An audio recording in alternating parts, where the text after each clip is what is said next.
नमस्कार, स्वागत आहे तुमचं राखीच रेसिपीमध्ये। आज आपण बघणार आहोत आळूची पातळ भाजी। तुम्ही हा आळू बाजारातून आणू शकता, भाजीचा आळू जो मिळतो तो। पण मी माझ्या छोट्याशा बागेमध्ये, माझ्या गॅलरीमध्ये कुंडीमध्ये आळू लावलाय। तो आळू आपण पहिल्यांदा काढून घेऊया। चला तर मग माझ्याबरोबर माझ्या छोट्याशा बागेत।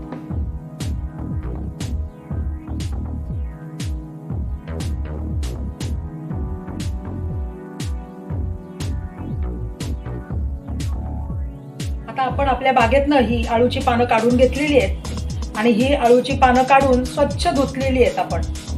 हे बघा, दांड्या पण मी जास्त काढल्या, या कोवळ्या आहेत ना। आणि आता आपण त्याच्यासाठी लागणारं साहित्य बघू।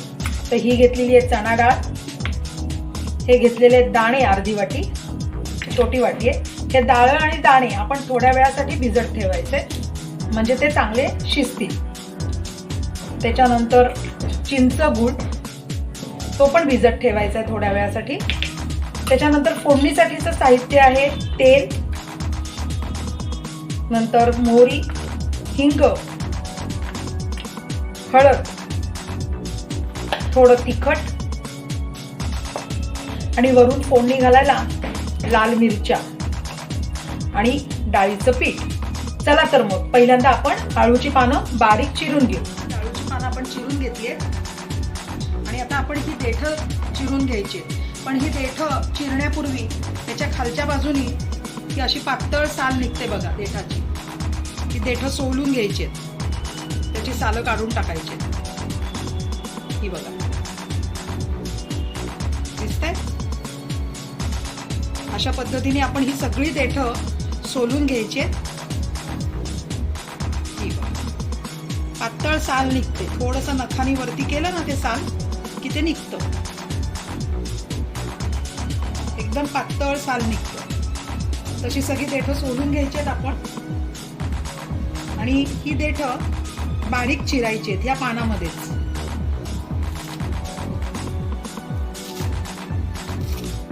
ही आळूची पानं स्वच्छ धुवून चिरून घेतली आहेत। ही देठं सुद्धा मी तुम्हाला दाखवली आहेत मगाशी, त्या पद्धतीने ही चिरलेली आहे। आता ही आळूची भाजी चिरलेली, ही 10 मिनिटापूर्वी मी डाळ भिजत टाकली आहे। डाळ आणि हे दाणे, हे तिन्ही एकत्र आपण कुकरला शिजवून घ्यायचे 2 ते 3 शिट्ट्या काढून। ही चिंच गूळ जी भिजवलेलं आहे ते आपल्याला नंतर लागणार आहे, हे आपण बाजूला ठेवून देऊ। आता आपण कुकरच्या भांड्यामध्ये, कुकरच्या भांड्यात नाही, कुकरमध्ये ही सगळी चिरलेली भाजी, तुम्ही हे कुकरच्या भांड्यात पण ठेवू शकता बरं का।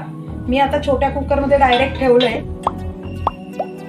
ही आळूची भाजी, हे दाणे आणि डाळ आपल्या आवडीप्रमाणे आपण घेऊ शकतो, कमी जास्त। कोणाला जास्त डाळ दाणे आवडत असतील तर त्यांनी जास्त घेतले तरी चालतील, पण एकदम पण खूप घेऊ नका।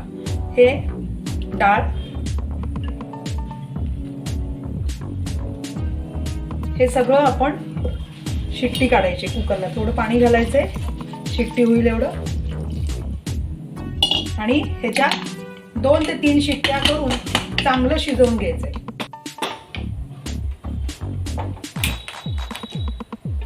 आता आपण हे 2 ते 3 शिट्ट्या करून शिजवून घेऊ आणि त्याच्या पुढची रेसिपी नंतरची। भाजी सौमित्र अतिशय उपयुक्त अशी आहे, आपल्या रोजच्या आहारात आपण ती ठेवली पाहिजे। त्याच्यामध्ये फायबर आहे, आयर्न आहे, कळलं? तर त्याच्यामुळे ह्या फायबरमुळे आपल्याला कॉन्स्टिपेशन होत नाही, शिवाय डायबिटीसच्या लोकांना सुद्धा ही चालते। ही एकदम छान अशी भाजी आपण सगळ्यांनी आहारात नक्की ठेवावी। आता 3 शिट्ट्या करून घेतलेल्या आहेत आपण कुकरच्या। कुकरचं झाकण उघडायचंय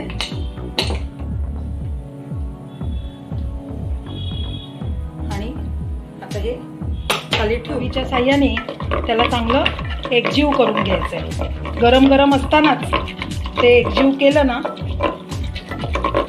की छान होतं।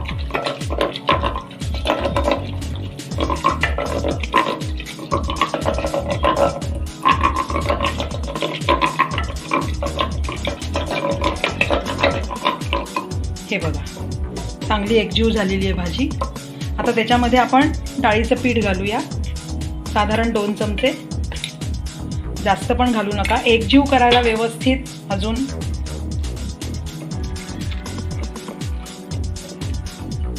परत रवीच्या साह्याने त्याला एकजीव करायचे.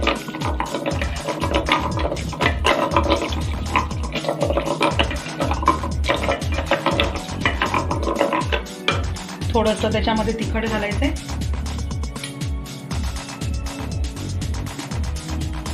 एक अर्धा चमचा घातलंय तिखट मी. मीठ,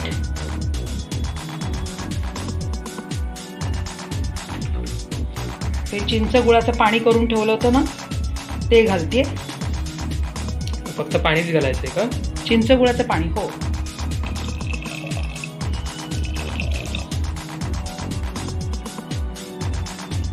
परत एकदा त्याला रवीच्या साह्याने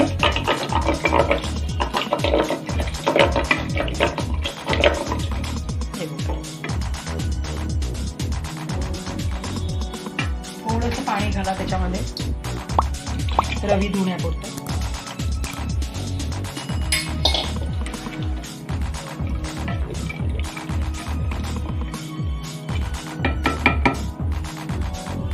आणि आता आपण परत तिला गॅसवर ठेवून द्यायचं.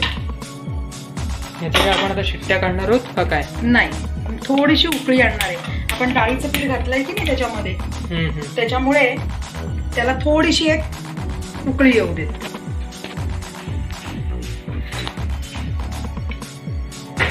आणि मग नंतर त्याला वरून फोडणी द्यायची. थोडस रटरटायला लागलंय ना आता ते, म्हणजे काय थोडं उकळी आले, हा, बुडबुडे यायला लागलेत ना त्याला. आता त्याला वरून आपण फोडणी घालून घेऊया. हे बाजूला ठेवू, एक कडलं छोटस ठेवूया गॅसवर आणि त्याला वरून फोडणी घालायची. पालेभाज्यांना ना थोडस वरून फोडणी आपण घालतो ना त्यावेळेस थोडं इतर वेळेपेक्षा थोडं जास्त तेल घातलं की छान असं लागतं, खमंग त्याला फोडणी लागते. हिंग थोडं जास्त घालायचा. आणि ही जी लाल मिरची घेतली आपण, ही कमी तिखट लाल मिरची आहे. अच्छा. ही हातानेच मोडून घ्यायची. एक साधारण 1.5 मिरची घेतली आहे मी, जास्त नाही घेतली.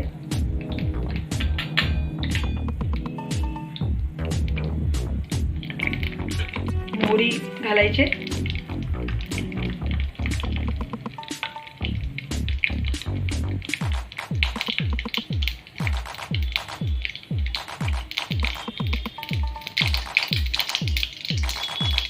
तडतडली थोडी की त्याच्यात हिंग, त्याच्यानंतर थोडी जी लाल मिरची आहे ती घालायची. गॅस बंद करून घालायची बरं का, आपल्याला ती जाळायची नाहीये मिरची. आणि थोडी हळद, ही अशी फोडणी करून याला पटकन घालायचंय आणि याच्यावर झाकण ठेवून द्यायचं 2 सेकंदासाठी. आणि परत या छोट्या कडल्यामध्ये जी काही फोडणी उरली असेल ती याच्यात घालून ती पण, आणि परत थोड्या वेळ गॅसवर ठेवायचंय, बारीक गॅस करून. थोडं एक जी आता फोडणी घातली आहे ती फोडणी आणि भाजी अशी सगळी एकजीव होण्यापुरतं 1-2 मिनिटासाठी ही भाजी परत गॅसवर ठेवायची.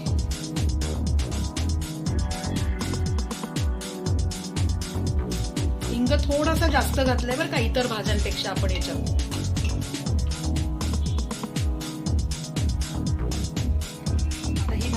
तयार झाली. गॅस बंद करून टाकूया आणि ही भाजी आपण वाटीमध्ये काढून घेऊ. बघ कशी छान झाली की नाही तयार, एकजीव झाली. बघ सौमित्र, ही भाजी तयार झाली. आता ही भाजी ना आपण साध्या पांढऱ्या भाताबरोबर किंवा भाकरी बरोबर, पोळी बरोबर, कशा बरोबरही खाऊ शकतो. ही रेसिपी तुम्हाला आवडली असेल तर तुम्ही जरूर करून बघा. लाईक करा, शेअर करा आपल्या मित्रमैत्रिणींसोबत. आणि ज्यांनी कोणी अजूनही सबस्क्राईब केलं नाहीये त्यांनी सबस्क्राईब करायला आणि बेल आयकॉन प्रेस करायला विसरू नका, जेणेकरून आमच्या व्हिडिओ आल्यानंतर तुम्हाला नोटिफिकेशन लवकर येईल. तोपर्यंत बाय बाय.